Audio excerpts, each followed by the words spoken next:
Welcome back to the Blues Brothers podcast, the podcast where we talk about scaling e-commerce brands through paid acquisition from 7 to 8 figures.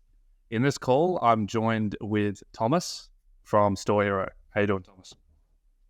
Hey, Nathan. Thanks very much for having me on. Really looking forward to having a good chat this evening.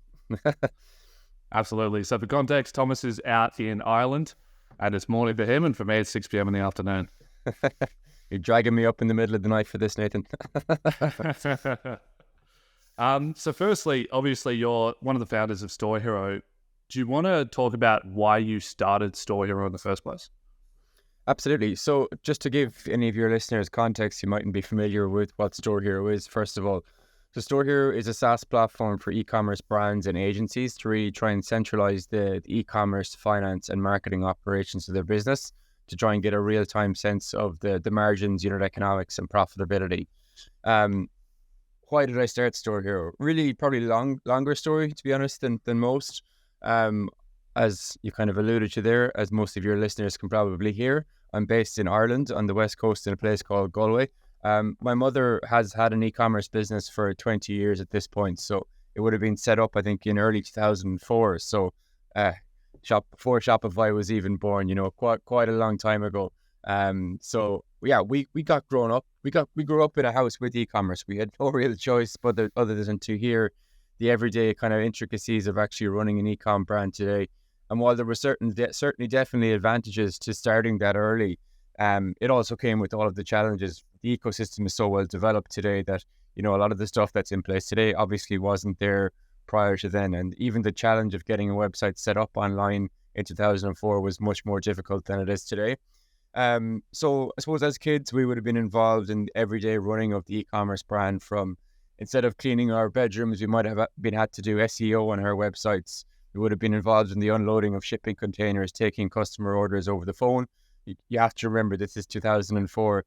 It wasn't just kind of an ingrained habit that you made an order online. There was a lot of making sure people knew this was a legit business. So a lot of the customers, even though it was an e-commerce business, would still take those orders over the phone and that kind of thing. So you had all of the challenges of a business back in the day that maybe you don't have today to a certain extent. I had a couple of different e-commerce brands myself over the years. So my first business would have been, it was actually personalized children's books. So my granddad would have been the illustrator, and I would have actually written the books. And that was my first business. I actually set it up about 10 years ago. And then I had 2 kind of follow-on e-commerce businesses after that as well. So grew up in the family business, had ran a couple of them myself.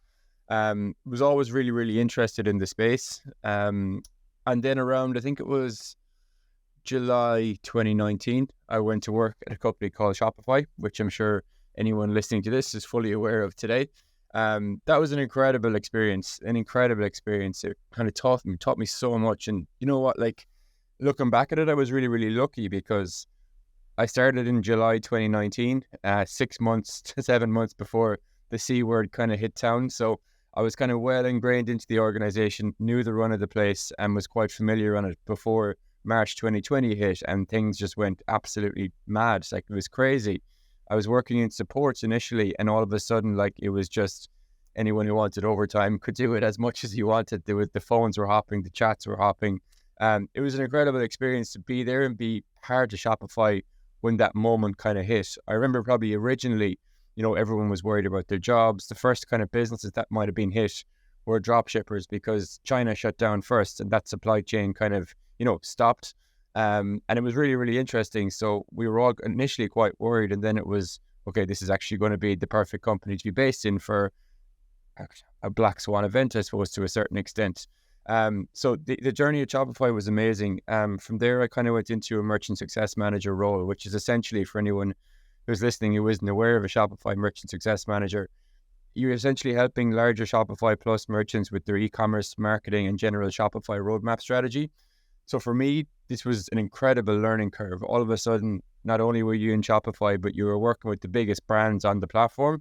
You were speaking directly to the owners. You get to talk to them about all the problems that they're having, all of the opportunities, what they're really focusing on. And you kind of couple that with being there through the COVID kind of boom and growth phase. For someone like myself who was already interested in the space, you were soaking up so much knowledge like a sponge to a certain extent. So that was kind of the Shopify background. What I was trying to do for my parents, Nathan, was, there was always, I was running the ad account for my parents' business for Facebook and Google. And my dad is an accountant, an older school accountant than my dad. Accountants by their very nature can be, what's the word? Apprehensive to actually spend on marketing, I would be often going to him with terms like, the ROAS on Facebook is phenomenal this week, Dad. The ROAS on Google is great. We've great cost per clicks here. Be looking at me like I have 10 heads. Like, I don't care. Like, tell me what the profit is, So yeah, I found it difficult to get more sign off for ad budgets from him because he didn't trust what I was saying because it was marketing double speak. So what it kind of forced me to do was around 2018 or 19 to start creating a spreadsheet to really aggregate the Shopify metrics. So sales, average order value, returning customer conversion rates, all that kind of good stuff. Then all the core metrics from Facebook, from Google, from Klaviyo. And then, as I mentioned, he was an accountant. So he would make me bring in staff costs, software costs, rent fees, all of the rest of it to really understand, what was working and what wasn't working from a profitability standpoint on a weekly basis. What I probably thought initially was a mismatch in my house between my mother, who ran the e-commerce business and did a lot of the marketing, and my dad, who, really understood a P&L, but doesn't understand marketing at all. I probably thought that disconnect between those two functions was quite limited to my house, But as I was kind of going through my regular calls with a lot of Shopify merchants, and some of them at particularly big sizes, I often would start referencing the spreadsheet I was working on for them. And I kind of started showing some of them what I was working on. And, I quickly realized the problem that I had at home was definitely a much bigger problem industry-wide. And so I suppose I left Shopify in, what was it? It was December 22. So about 14, 15 months ago now. Seems like 2 months, but it's moved quickly. I joined up with my co-founder, Carl O'Brien. And yeah, we have basically built a SaaS platform for e-com brands, as I mentioned, to really try and gauge real-time profitability. And yeah, it's been going really, really well. Yeah, that's awesome. It would have been crazy working at Shopify during March 2020 because obviously that boom was insane. One question I had for you is obviously the StoreHero platform is really orientated around contribution margin. It's something that I talk a lot about. It's something that is raising in prevalence within e-commerce discussions, but it's still, if you bring contribution margin to your average e-com business owner, they have no idea what you're talking about. With that being said, there's a big push at the moment away from ROAS. It's let's index towards MER, let's index towards CAC. How are you still approaching the ROAS discussion? Do you still think it's important? Are you still bringing it into conversations? Or are you telling business owners, let's completely index away from it entirely? Yeah, it's a really, really interesting one. I think it's probably worth touching on why it was used as the proxy for success for so long as well, because e-commerce it's definitely not a very mature industry, but it's not a new industry, and this was the primary gauge of success for quite a long time. I think it's probably worth touching on why it was useful for a long time versus why it's not. I don't think it's too useful going forward. Pre-iOS 14, the attribution from Google and Facebook was much better than it is today, so you could probably trust the data that bit more. And also, prior to iOS 14, with COVID in general, and even before then, you had less people selling online. You could target better, and generally, the efficiency of that ad spend was a hell of a lot better. In that, the reason I think contribution margin is probably working is such a good proxy for success now is there's no muddying the water between actually what's working for the business and what's not. You're really trying to consistently get that gauge of success between, okay, have I increased or decreased marketing spend, and have I generated more contribution margin dollars in the back of it? If you've spent more and you've generated more dollars, keep going. If you haven't, probably pull back and realign what's gone right, what's gone wrong, what do I need to re-improve. In terms of the ROAS conversation, do I still use it on a daily basis when I'm talking with merchants? I do. MER, CAC are fantastic, but to get down to the campaign level, I think ROAS is still a decent proxy for success on a more granular level. But as you get up to a business level, any agency who's purely talking to you about ROAS is missing a lot of the picture. And if your agency isn't kind of really looking at MER, CAC, or contribution margin as an overarching kind of gauge of success for the business as opposed to individual campaigns, you probably want to just make sure that they're doing it for the right reasons, because I see a lot of mistakes there as well. Like what you kind of mentioned, the average e-commerce owner maybe not being fluid and being able to speak about contribution margin. I've spoken to a lot of agencies in the last year who aren't familiar with a lot of these terms that you kind of outlined there. And if you're looking at like the paid media budget line for any agents, for any e-commerce business, it's a huge line of the P&L. And you have to think, like, if you're giving that out to a paid media agency, they're responsible for, I'm not going to say the absolute most important function of the business, but for an e-commerce business, it pretty much is. So you want to make sure whoever that paid media agency is, that they're looking after your business. They hold such a massive responsibility for success. You want to make sure that those guys are understanding the right metrics for your business. And if they're solely looking at ROAS, that's the wrong metric this year. And I can just say that with complete certainty. Yeah, I couldn't agree more. I think the way that you said it, we're still indexing towards ROAS at the campaign level, but then taking in the larger picture of MER and CAC makes complete sense. And I actually see this all the time with any of the Australian businesses that we work with, and then they expand into the US. The second they go and launch a US store, you see the revenue equals whatever was attributed from marketing, because there's no other sales channel. It has to all come from marketing spend. So you know that if we spend $100 and they did $1,000 yesterday, that they were at a genuine 10 ROAS if you're looking at store level. And what I see almost every single time is, number one, Facebook will under attribute by about 30%. And so Facebook should have generated $1,000, but it'll only attribute 700. But then when you look at Google, you'll see an additional 1,000. And so when you add the two platforms together, the attribution will be way higher than actual revenue in the back end. But if you look at them in isolation, they'll be under attributing. So there's so much additional nuance that you only can take consideration of if you're looking at MER as well, in conjunction with in-platform ROAS. Big time, 100%, 100%. And I think, like as we're moving towards a more cookieless world as well, there's a lot more of these privacy changes coming out. This is only going to get worse and worse. And one other piece I'd probably say about ROAS as well, it doesn't take into account the underlying margin infrastructure of your business. Like if you were operating with a 40% gross profit, and then another brand that you're working with has a 70% gross profit, as a paid media buyer, if you're getting a 3 ROAS on both of those accounts, you might think that's great because that's kind of industry standard. But like the business that has a 40% gross margin that you're getting the 3 ROAS for, that's not a great deal. But the business who's getting a 3 ROAS on a 70% gross margin, that's fantastic. Keep scaling there. But it loses so much context and nuance that without understanding the kind of contribution margin in the back end of it, or the MER in general, without a view to having a look at the underlying margin infrastructure, you're missing so much context on what's actually the right move for the business, I suppose. Yeah, I'll add one thing there as well is I see so many time and time again, people neglect discounting's impact on contribution margin and its positive impact on ROAS. And so you'll see people run sales, return on ad spend jumps up 30%, but they don't realize that the only way to maintain profitability is ROAS has to jump 70%.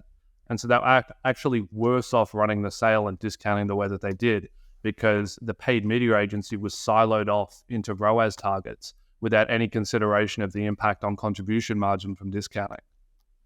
And there's one more, like, I know you guys have it in Australia as well, but like in Ireland, in Ireland, you pay €100 for something. The VAT or the GST, as we call it, is incorporated into that €100. So if you spend, let's say you spent $1 on Facebook, you get billed $1 plus the GST or plus the VAT for that kind of the ad spend. But when you get that purchase from Shopify, that tax is fully inclusive as well. So it's not the same as it is in the US where the tax is added on. So, you're comparing apples, like you're comparing a non-vatable apple that you've spent with the fully vatable pear that Shopify are kind of selling back to you. So, there's other kind of distinctions and little things to be kind of cognizant of there as well, that you are seeing an overinflated ROAS purely as a result of the jurisdiction you're in and how the tax is applied. Yeah, absolutely. When you were working at Shopify or even now at StoreHero, did you ever work with a brand and realize, as maybe they asked for that spreadsheet and they started putting their numbers in, you realize that just the basic unit economics of the brand were broken? Big time, yeah. It happens all the time. Genuinely, yeah. They're hard conversations, to be honest, Nathan. They're difficult. But I have to have them, and I prefer leaving the conversation. There's a couple of conversations I've had, particularly in the last month or two, that haven't, I wouldn't say that they've ended badly, but I've had to really realign somebody and say, look, I need to tell you this just to be completely open and honest with you. You're kind of delusional in terms of what you think is possible here. And there's a couple of reasons for that. There isn't a culture. I think this goes back to maybe pre-COVID and ROAS being so strong for a lot of brands. There wasn't too much of a need to look at the boring side of the business that much. You had a really good product. You had a good dialed in ad account. Your paid media agency took care of that. Everything else kind of took care of itself, as long as your operational expenses weren't completely out of whack, your margins took care of themselves because the efficiency on the ads was so good. So I think for a long time, the joined up thinking between the e-commerce function and then the marketing team and the finance team together hasn't really needed to happen. A couple of problems, I suppose, with why I think that's happened for years. I don't know if you see this, but I see it all the time. Somebody will come to us and say, look, my margins are 60%. My gross margin is 60%. And when I plug in StoreHero or when you run your spreadsheet, it's nowhere near 60% because they haven't taken into account all the discounting they do. They haven't taken into account the give free shipping, the 3PL provider fee isn't in there.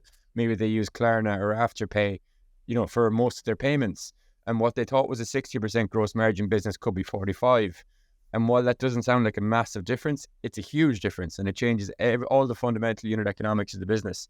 And one other point I'd add on that as well is, and it was actually a case for one of the businesses that I kind of had to probably really realign in the last couple of weeks is, a lot of businesses come to us and say, look, my agency isn't doing a good job. And when I actually plug into it, like one business I spoke to last week was doing $1 million and they had 300K in operating expenses and their gross margins were 40%. And I kind of had to be frank. I said, look, like the best paid media agency in the world will struggle to make this a reality and struggle to make this a great business because of the volume that you're doing with the margins that you have, with the operating expenses that you have. So you kind of have to realign people in terms of show them where the problems are. In this case, I kind of said, look, maybe your paid media agency isn't doing the best job. I've had a look at the ad account. I actually think they're doing a good job. I think personally your problem here is you have a massive operating expense bill relative to the level of sales that you're doing, and your gross margins don't really allow for that to be in place. So that's probably not a brilliant answer, but just to give you one kind of tangible example. No, I think that's a great answer. What are the typical operational expenses that you're seeing in these smaller end brands that are inflating their operational expenses to 30-40% of total rev? Yeah, it's an interesting one. Often there's too big of a team, often there's too big of a team. Like if you're a brand doing $1 million or less, like if you're working with an agency, you probably shouldn't have a full-time senior e-commerce manager along with the founder, along with somebody in marketing as well. Like there are 3 roles plus an agency in a business that doesn't warrant that level of kind of personnel scale, I don't think. Particularly if nobody is working in fulfillment in-house and that's being outsourced with 3PL as well. Like try and keep your team as lean as possible. One thing, like it seems really, really obvious, but a lot of brands still kind of need to grasp it. I think $1 in sales is not $1 in profit, but any dollar you save in operating expenses flows directly to the bottom line. And that's a really, really important and non-obvious thing to say. I just know from speaking with so many brands. I think since 2020, a lot of brands probably scaled quite heavily. And with that scale probably came a lot of scaled operating expenses, from software costs to team, often to nice fancy offices. If you're struggling this year and you really need to kind of realign the ship, think about every operating expense dollar that you're spending, because from what I've seen in the last 12 months, there's been a lot of brands that can cut the OpEx burden a lot more than they think. Like one brand we actually worked with last year, they were working with, I think, a number of different external parties, and they had a senior e-commerce manager, and they really massively tried to consolidate that down. Their sales actually dropped by 4% last year. Contribution margin went up by, I think it was 11%. But so they had increased contribution margin, but because they cut the operating expenses so much, the net profit of the business actually more than tripled. And again, I think it probably goes back to a lot of businesses, and I'm sure you see this as well, are overly focused or fixated on achieving a certain revenue figure for the year. And while that's great, is that aligning with the best interest of what's actually the best for the business? If the business's main goal is to extract enterprise value in the form of EBITDA or net profit, aligning simply towards revenue goals does not always equal the highest profitability, because you get towards the end of the month and you're nowhere near the revenue goal. Whoever's KPI'd with hitting that kind of revenue goal could start pushing ad spend. They might start heavily discounting, and you might get there, you might hit that revenue goal, but you really have not served the business's best interest at heart, because you might have done it with a perverse view to kind of eroding a lot of the potential profit margin that was there in the first place. Absolutely. I think there's common business advice that gets conflated quite a bit, particularly in small e-com businesses, which is offload low-value tasks as quickly as possible by hiring for that position, and you just end up with an overinflated team. And I think there's a lot of value in maintaining a lean team as you scale. This concept of reinvest into the business ends up positioning you in a way where you're just an unbelievably high-risk business, because you're operating such low net margins that the stress goes through the roof. The team's confidence will normally suffer as well, because you're hiring too quickly and you're not being selective. You don't have the time to manage the team accordingly. I was trying to build a framework the other day about how many people should you actually have in a D2C e-com brand that has a 3PL. And it's really not a lot. It's at a 5 mil brand, you really don't need more than 4 core people in the team. Now, there's the outside, so there's probably customer support, there's probably a few people there, maybe you have a few VAs and then someone that runs it, you have the 3PL. But other than that, it's really a marketing manager that manages the agencies and has a full scope understanding that's come from agency side. And then what else are you hiring for, really? I think you've nailed it. A good kind of proxy we typically look at. So within StoreHero, we can have the kind of staff cost as a percentage of net sales as a KPI. And I'm typically saying to people, try and have that between probably 18 and 12%. That's kind of a rough proxy. Some brands have it much lower, but then I have some other brands have it much higher. And the brands that have it much higher, that's a really hard business to extract a good profit from, because you're overinflated. And you know what? It's difficult with e-com as well, because it's very much a peaks and trough industry. Like Q4 is absolute peak, and then you get to February, and well, I know in Ireland anyway, it's a bit of a trough. So it's not like a standard business where you're kind of at the same level of busy all year long. They're massively, and that's why a 3PL I think is so cost effective for an e-commerce business, because it's marginal cost and it scales up when you need it and it scales down when you need it as well. But I think what you said there, and it's amazing that you can build a $5 million business with potentially 4 core employees, because that's incredible to think about, isn't it? Yeah, absolutely. Even tying back to what you said before about the business owners not understanding their actual gross margin percentage, and how you said in that example it was 60% and in reality it's 45%. The difference in MER targets at a 15% difference in gross margins is insane. Enormous. And even tying that into staffing costs, how you want to keep that between 12 to 18%. If you're assuming a 60% gross margin and that's how you're making decisions for hiring and projecting moving forward in time, you're going to end up in a position where you have an overinflated team that is just not required to continue to push the brand forward. What I kind of say to people is building an e-com brand is like building a massive high-rise block of flats, right? And we're at the stage here where we're doing the discovery, and we need to figure out, okay, what does it take to build this business? So we're digging out the foundations and we're putting the structure in place. What you want to make sure is when you're digging those foundations and that structure the first time, that it's completely correct. Don't skip over this part, because what you could end up with is you've built a massive high-rise block, and next thing you're looking up at it and it's a leaning tower of Pisa, and you haven't figured out the business as well. if you have enough cash, you can scale any business. It will grow. It's easy to scale the business. It's hard to grow a great business. And I just think too many people skip over the very first part and actually understanding definitely what those margins are. An e-commerce business is very, very different to a retail business where you walk in and buy your makeup off the shelf and you walk out and it's just a transaction fee. You don't have the level of discounting that happens in store typically than what happens online. You don't have a free shipping that often needs to be taken into account. There's a 3PL cost. These are all marginal costs. They're not operating expenses. Well, some people categorize them as operating expenses, but you know, if your business doubles next year, the level of marginal costs will double along with that as well. So I just think make sure, and obviously returns is a huge one there as well. Make sure when you're building out your MER forecast, as you kind of alluded to there, that you really understand exactly what your true gross margin is, because as you said, if you get that wrong, it can be detrimental to the success of the business. Yeah, absolutely. You have access to, so every client that you work with, you have access all the way down to the financial level, I assume, in terms of contribution margin, usually even net margin. Yeah. How often, because you have that level of access, how often do you see that these brands don't have a marketing issue, but instead it's usually an operational issue? It's probably 50-50, to be honest.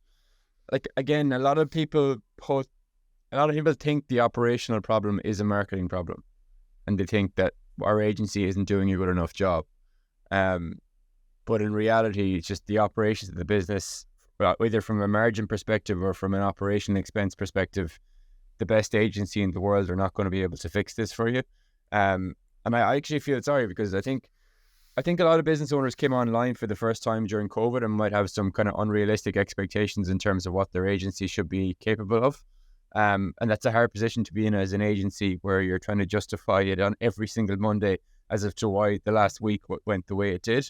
But I mean, like one instance, like I had a brand recently with an average MER of I think 7.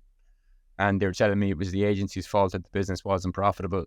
But again, it was just the gross margin on the product was not preferable, and the operational expenses of the business were so high. And I was like, look, to be honest with you, with all due respect, your agency are actually knocking it out of the park. 7 MER is fantastic. You just have problems elsewhere in the business. So I think you should probably pull back a little bit on your discounting, maybe rethink your free shipping threshold. And also potentially look to consolidate some of your operational expense stack there as well, because I mean, if you can do those 3 things and the agency keep doing what you're doing, all of a sudden your business has a complete turnaround. And just don't pin the blame consistently only on your agency without looking at the other aspects of the business, because agencies and the marketing of the business is usually the first one to get the blame. And in my instance, there's often other really obvious problems in the business that often tend to be solved last. Do you have a MER that any e-com business owner can look at in their own business and say that's a red flag that you're not profitable at that MER? So, and again, I think I would have showed this to you. We can probably do another video on it at some stage. We have kind of a templated calculator sheet that we typically do with brands, where we will pop in their sales goal, their gross margin / COGS kind of percentage, and the operating expenses that they need to cover. And what we also put in then is like a profit percentage. So we almost look at this profit first. So we know the sales, we know the COGS and the gross margin, obviously, just derivatives of each other. Then we take away the operating expenses, and we kind of treat profit as a goal that needs to be paid. Once we have those core numbers, it will give us the MER target and the marketing spend and the break-even MER and marketing spend. These are very, very different. I'd be really negligent of me to kind of come on and give a one answer here, because it's incredibly different. Like, I have one brand on the platform who's knocking it out of the park with a 2 MER, but most businesses that we're working with, if they tried to operate on a 2 MER, would go out of business tomorrow morning, because they're not clear on the unit economics and can scale that. If you are thinking about operating your business with a 2 MER and you're trying to scale that, please speak to somebody just to make sure that that's feasible and possible before you do that, because it's a rare subset of businesses that can do that at scale, but they are out there. So I think it's really clear. It's really important to get clear on where your break-even point is, and are you trying to be profitable, and taking that kind of profitability component into the mix. What does your good MER look like? don't just take a figure from D2C Twitter or LinkedIn and say, this is what my business can operate on. Your business is very, very different to every other business out there. Just because you're operating in e-com doesn't mean you have to follow every other e-commerce business. Figure out what works for your business and make sure that it works for you. And make sure it's realistic as well, because you might come on and put in your numbers and say you want a 20% net profit margin, and then it requires you to hit a 25 mer, and now agency, go and make that happen. But that's not realistic either. So you need to have make sure you understand what you need to do, and then make sure that that's actually somewhat tangible or realistic for somebody to actually go and achieve on your behalf. Yeah, funny enough, we have almost an identical calculator internally that we get all clients to fill out when they onboard. And we have had situations where we get that Excel target MER 25, and it's because the net profit is set crazy high, and then their operational expenses are so overinflated that it skews all of the numbers. I think, though, that it's a nice exercise for people, because sometimes, from my perspective, I don't know if you're the same now, but sometimes they can actually spend a lot more than they actually initially thought they could. And then you do have the other cases as well, where they're just trying to be, and it's only as a result of not actually having this clearly laid out in front of them before, they can come across as being too greedy. The expectations are not really aligned. Absolutely. In that Excel that we have on the right side, we plot increases in spend in proportion to MER targets, like eroding over time. And it gives a lot of brands initially, as they onboard, the ability to go, if we triple ad spend, operational and fixed expenses become democratized at scale, so they become a smaller proportion of total revenue. And so we become more profitable from a percentage net profit level by spending 3x more than just staying where we currently are. So I think that's also another huge shift in frame of mind that e-com brands can get just from understanding that fixed costs shouldn't scale in proportion to top line revenue. 100%. And I think what you touched on there, which is interesting, is that, like, if you have a brand that comes to you and say, look, we're not going below 3 mer. I actually had this very, very recently. It was a brand in Europe doing about 10 million a year. And they said, look, 3 mer is our kind of bottom line. We're not going below that. So I kind of went through that Excel doc. I think we're both referring to there with them about the end of January, when we compared it year over year. And I could see from we plugged it in that there was, like, I think they had increased ad spend by 78%, and contribution margin had rose by 102% year over year. So I was like, look, guys, your contribution margin is raising at a faster clip than your ad spend. Like, I can just see that you're massively underspending here. So they had massively pushed the boat out in what they actually had originally intended to spend in January. It got to February, and I think they spent another 60 or 70%, and contribution margin rose again by another 50% on the back of that increased spend.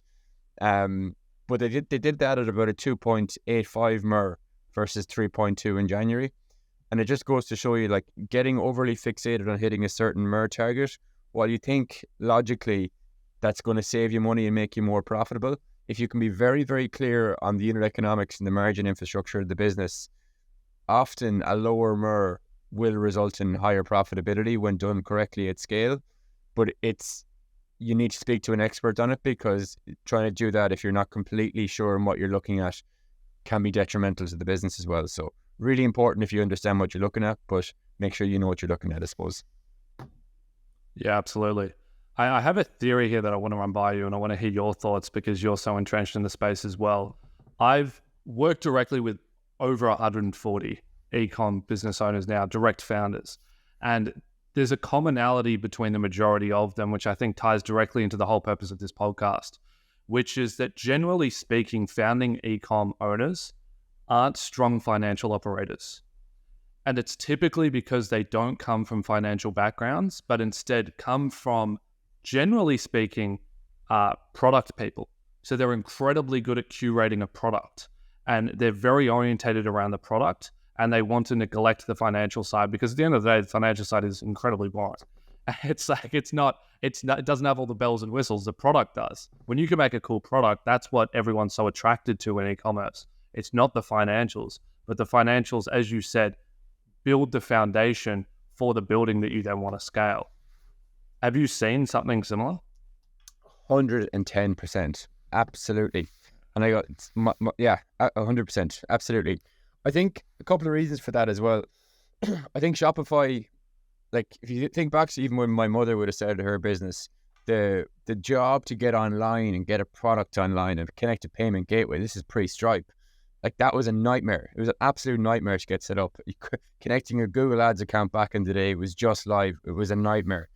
You know, Shopify really reduced the bar for what it actually took to get online and actually sell your wallet or sell your phone or whatever it's going to be. So to your point, anyone who was really passionate about products now has the ability, without needing to be a developer or a software engineer, can pretty quickly get online, connect a payment gateway and start selling their t-shirts, their soaps, their makeup, whatever it's going to be. That bar to actually get online has been completely democratized. So if you're passionate about your products and you can create good content, you know, you can get online, you can create a business really, really quickly.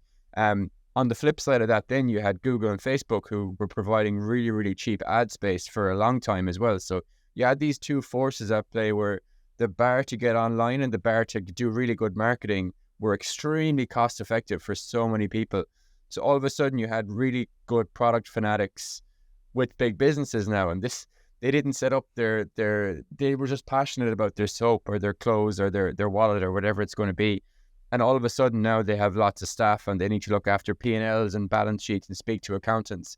And I think the ad spend was so good for so long that it actually inversely actually bred a lot of terrible habits into the industry as a whole, because for years you could get away with just looking at products and just looking at marketing. And because the ad spend was so good, the rest of it kind of took care of itself.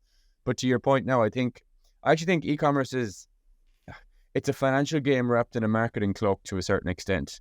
But if you can connect the two dots, I think that's where the superpower is going to really lie for you in the next couple of years, because as the ad costs continue to rise and, you know, as the cost of business just keeps going up, the real secret sauce, I think, is going to move away from marketing. It's still going to be really, really important. But if you can understand that kind of link between the two, I think that's where the best brands are going to really thrive over the next couple of months. Absolutely. I liked how you said e-commerce is marketing cloaking a like core financial issue, because it's something I say to a lot of clients. A lot of clients say, how do I improve my Google ads? How do I be the best? Number one, how am I always ranking for the top key terms on Google ads? And I tell them the harsh reality is you have to have the best gross margin, because the brand that can afford to pay for the highest level placement on digital platforms is the one that has the biggest gross margin and can operate at the highest CAC possible.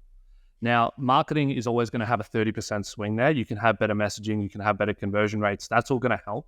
And it's going to give you that little extra 30% juice. But at the end of the day, if you have a big leading competitor who has a lifetime contribution margin of $400 and you're sitting on no repeat purchase rates and you have a $50 contribution margin on first order, you're just never going to compete, because they can go and spend $100 to acquire a customer and you can't even spend $40. And so at the crux of it, it's if your financials are in place, marketing becomes a lot easier.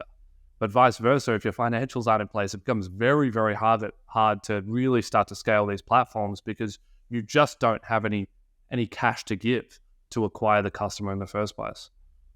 Big time. I see this all the time, but like, you guys seem to be out ahead of it in terms of the agency game, particularly because I speak to agencies all the time, and, you know, most agencies are still overly fixated on ROAS, whereas, you know, we've had a good few conversations at this point, and you guys are clearly in the weeds with understanding the more financial lens to the marketing. Personally, I think that's where the paid media agencies are going to go, in that direction. What kind of, I suppose, not to be asking you questions on your own podcast, but was that a conscious shift that you guys had to make? Because it's a no-brainer from my perspective, and I just can't understand how this media agency is operating in any other way than being able to kind of fully understand or grasp that kind of more financial lens to the business and actually try and connect it with marketing. We had to make the shift, and quite honestly, we had to make the shift because we were losing clients because of poor dialogue around understanding the platforms and then how they directly relate to top-line revenue. Okay. And at the end of the day, if you have a client on paid media for an entire year and you can't convince them throughout that entire year to increase ad spend, you can't expect a large increase on top line revenue throughout the year. And so you go an entire year saying, hey, you need to put more money into paid media, you need to put more money into paid media, and it just never gets put in. And then at the end of the year, they go, where's the growth? And you go, well, there's only so much efficiency we can squeeze out of a 25 ROAS in platform and a 30 MER. And so it started just forcing us down to this line of we have to start communicating what, all the way down to the financial level, and get an understanding of, hey, by the way, you should be allocating 20% of total rev to ad spend, given your operational expenses and your cost of goods sold. It's just ridiculous for you not to. And here's 5 other brands we work with that are doing that, and they're operating at 5x your scale. And here's the case studies to prove it on how we've scaled them over the last year. And so the conversations in sales calls as well as checking calls with clients just started completely orientating around financials and financial discussions, and educating clients around, hey, don't look at ROAS because ROAS is skewed by double tracking when people pathway across platform. ROAS is either going to under attribute or it's going to well over attribute. And it also has absolutely no consideration around discounting, contribution margin, individual SKU contribution margin. None of these things are being taken into account. And so it just slowly built into the service and the education within the entire performance marketing team until about 6 months ago, we sort of took a step back and went, I guess we're sort of more financial operators now than we are marketers. So we started pivoting our messaging accordingly. But as I said, I think you're ahead of that curve. I think that's the way every agency is going to have to go, because once you kind of see the light, it's kind of like, well, how does any paid media agency operate without understanding this? Because, you know, for years, you probably could have got away with it because the efficiency was there. But as those ad costs continue to rise, I think you need to become a more strategic budget allocator. I think as an agency, you get a lot more respect from the clients. You probably understand the client's true needs, wants, and what's actually right for their business a hell of a lot more. And yeah, I think you can just really be a more strategic growth partner for the brand, as opposed to just being somebody who runs their ads. And I think that's going to be the big shift over the next couple of years. Absolutely. I was even in a preliminary sales call a few days ago with a lead that might come on as a client. And before we even take clients on, we make them fill out the unit economics sheet. We get an actual understanding of their contribution margin rather than a gross margin figure that they'll throw at you. We get an understanding for their 12-month trailing acquisition MER, month on month for the last 12 months, to get an idea for every time they tried to scale ad spend, what happened to acquisition MER as a consequence. And so we begin having these really high-level, in-depth conversations with business owners who have never had these conversations in their life, even when working with agencies, and they're getting this during the initial sales calls. And they said directly to me, because I had to hop on one the other day to run them through some numbers in the projections and the historical data. And they said, we can't even believe the questions that you're asking us. We've learned more in the last 2 sales calls with you guys than in the last 4 years of working with agencies. Wow. And I almost couldn't believe it. It's sort of disappointing to the wider agency space that there's such a lack of education during client management or even during the sales process. That well, it's a nice comment to get, I suppose. You know, but it is. I also think it's a huge opportunity though for the likes of yourselves or whoever else to capitalize on it, because it's just such a no-brainer. You know, this is where everything is going. You need to get ahead of it, really. Sorry. Yeah, so no, that's fantastic. Great to hear. Yeah, as I said, I knew from one of our first calls that this was the angle you guys are really going with. But I mean, as a brand, if you're working with an agency, I think as a brand, and your agency talks to you about these pieces, you know, what they're also doing is, when you're optimizing towards contribution margin, really reporting on that, you remove any ability for the agency to conflate or lie about the results, because there's no attribution taken into account in contribution margin. It is what it is. And I think a good agency is going to speak to you about that consistently. And a bad agency probably won't want to show it to you. So I think you guys are doing a good job. Yeah, absolutely. And the other piece of paid media agencies as well is their number one goal is customer acquisition. But you'll almost never see a paid media agency index themselves towards new customer revenue or acquisition MER. it's always top line revenue. And so even though there's enormous fluctuations in returning customer revenue based on sales, product launches, etc., that are going on, the agency will claim any fluctuation independent of the source of revenue, which is also another piece that's sort of just built out of the financial piece, where you start to get an understanding of the underlying data and you start to realize what the actual KPIs are and where you should actually be looking and focusing your attention. 100%, 100%. I'm sure we probably have similar conversations with merchants, but as you said, it's often the very first time that they've had these questions asked of them.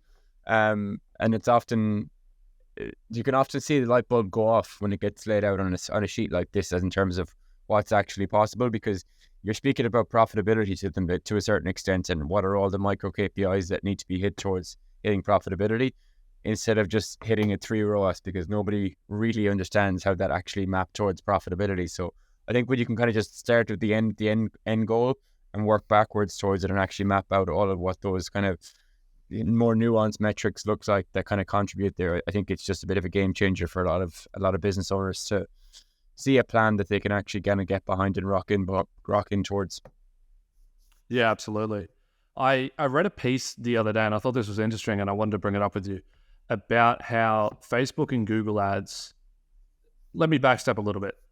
D2C brands had a huge opportunity in the last 5 to 10 years because Facebook and Google ad costs were incredibly low.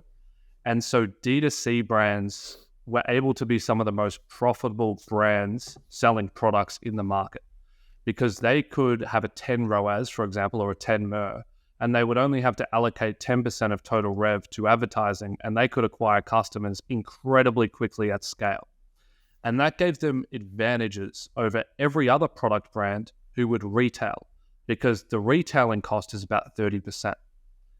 But as of late, in the last 1 to 2 years, as all of the platform costs have gone up, particularly because of COVID, which 5x or 10x the amount of e-com brands that are out there now, it actually becomes almost more favorable to be in stores retailing than it does to just be soloed in the line of D2C e-commerce.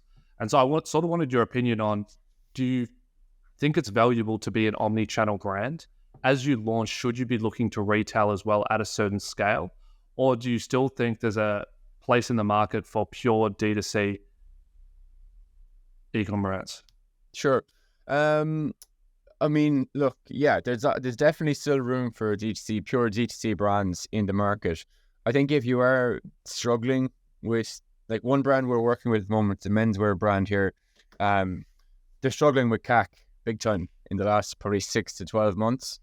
But they also want to go into a new international market. So part of their kind of international market strategy is going to be going wholesale into retailers within that market to kind of get a larger distribution of the product. I mean, you can look at it as a way to, yes, get more product out there, but it can also kind of semi-subsidize your customer acquisition cost, because if you can get distribution through retailers in the vicinity, when you start running ads for your D2C on top of that, people will start to see the brand around the place, and hopefully you'll kind of gain from that kind of brand recognition piece as a whole.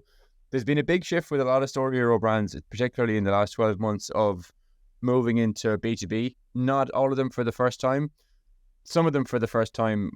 Others have kind of dipped their toe in it, but are really using it as a focal point of the kind of calendar year for 2024. But yeah, I mean, to your point as well, I think rising CAC forces brands to look elsewhere, and maybe the margin wasn't there in 2021 or 2020 in the wholesale space, but maybe there isn't a whole lot of difference today, or maybe even the B2B side from the retail perspective could actually be even equal to or even slightly better margin than D2C, depending on your CAC fluctuations. So it's definitely a huge trend that I'm seeing with a hell of a lot of merchants this year. So I'm sure you guys are probably seeing something similar as well.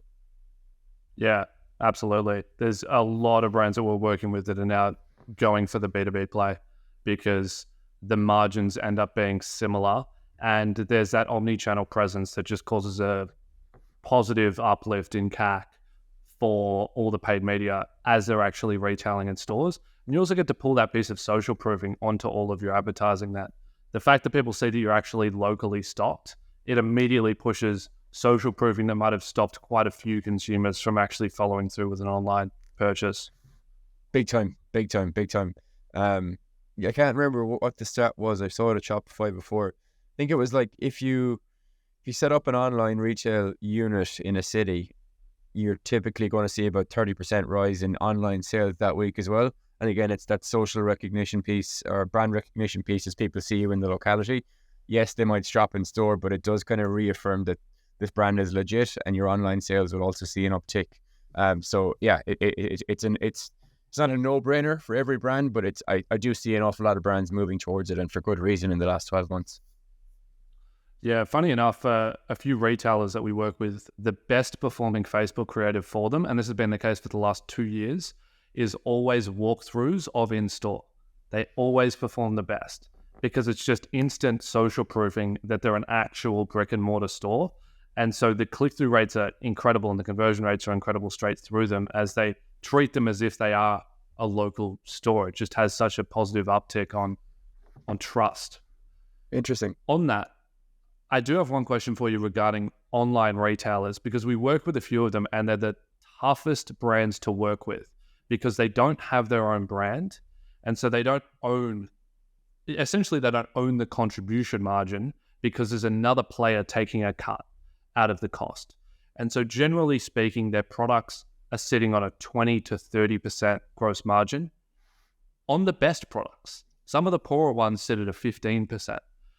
And so I'm sure you work with a few larger retailers, in which case, how do you approach it? How do you view it? Do you have any feedback for me on how you would approach working with brands that really need a 10 mer to be profitable and to be able to scale? Yeah, I mean, I actually had one of these conversations on Friday with somebody. In their case, they actually weren't fully aware of what you just said there in needing the 10 mer. The brand wasn't, like, they're trying to push for profitability this year, not majorly, but try and get a couple of points of profitability on the board. They were actually misaligned in terms of what their gross margin was versus what StoreHero showed it was when we actually plugged in the numbers. So to your point, I think it's about, like, yes, and like they were very similar in that a lot of the products were 30%, but they do a lot of discounting and a lot of the products originally weren't 30%.